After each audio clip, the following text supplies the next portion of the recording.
Jens Raven, striker muda berbakat yang kini memperkuat Dordrecht U21, dilaporkan akan segera dinaturalisasi menjadi warga negara Indonesia. Raven yang memiliki keturunan Indonesia dari neneknya asal Yogyakarta, dikabarkan bakal tiba di Indonesia dalam waktu dekat untuk menuntaskan proses naturalisasi tersebut. Informasi mengenai kedatangan Raven diungkap melalui pesan WhatsApp antara Raven dan tenaga ahli Kementerian Pemuda dan Olahraga, Hamdan Hamadan. Pesan tersebut kemudian dibagikan oleh Hamdan melalui Instastory menegaskan keseriusan proses naturalisasi Raven. Dalam pesannya, Raven menyatakan rasa terima kasihnya kepada Hamdan mengakui kontribusi besar yang telah diberikan dalam proses ini. Terima kasih banyak Pak Hamdan, Anda adalah orang yang saya percaya. Semua ini tidak akan mungkin terjadi tanpa kerja keras yang Anda lakukan untuk kami, orang Indonesia di luar negeri atau diaspora, tulis Raven. Jens Raven, lahir 12 Oktober 2005 di Belanda, telah menunjukkan performa yang menjanjikan sebagai striker untuk Dordrecht U21. Dengan postur tinggi mencapai 189 cm dan kecepatan impresif, Raven berhasil mengemas 6 gol dari 16 pertandingan di berbagai ajang.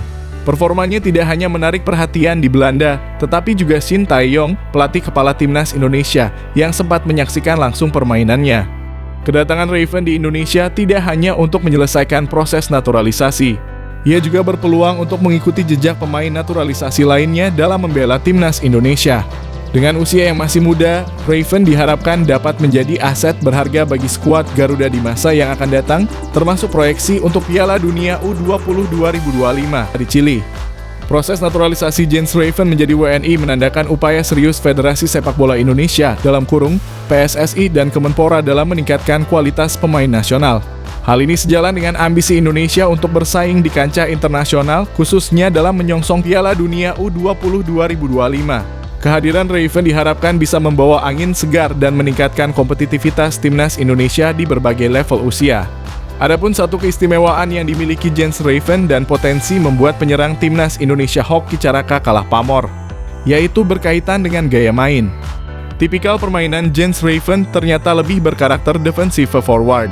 Striker dengan kemampuan bertahan dan menyerang sama baiknya. Selain menjadi tembok, penyerang bertipikal defensive modern juga kerap melakukan dribbling bola dengan memanfaatkan body balance dan kecepatannya.